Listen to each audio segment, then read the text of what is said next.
Today, I'm going to show you how to add custom HTML to your Confluence pages, something that can seriously upgrade how your wiki looks and behaves.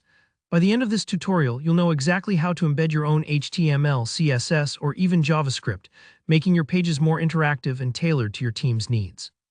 It's not just about looking good, it's about working smarter, and I'll walk you through the process in a way that's simple and safe. Let's dive right in. So out of the box, Confluence doesn't let you drop in raw HTML for security and compatibility reasons. That can be a bit frustrating when you want your pages to stand out or show dynamic content. But don't worry, there's an easy and secure workaround, using marketplace apps designed for this purpose. The best way to render fully functional HTML, CSS, or JavaScript on your pages is to install a third-party Confluence app like HTML Macro for Confluence or Aura. These are trusted add-ons, often used by organizations that want more flexibility in how their content appears. Choosing the right app is important. Not all macros are created equal, so look for ones with good reviews and active support. Most of these apps come with a free trial, which is super helpful if you want to test things first. Once you or your site administrator have installed the app, this may require admin permissions, so you may need to reach out to your IT team. Head into any Confluence page you want to edit. Open the editor as you normally would, and in the body of the page, type a /, just then start typing HTML.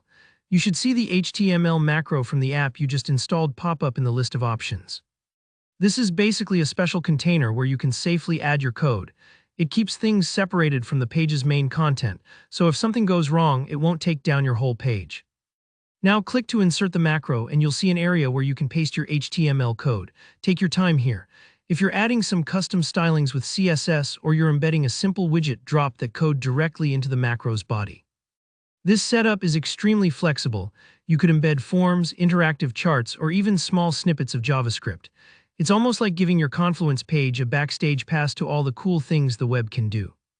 After pasting your code, use the macros preview feature if it's available.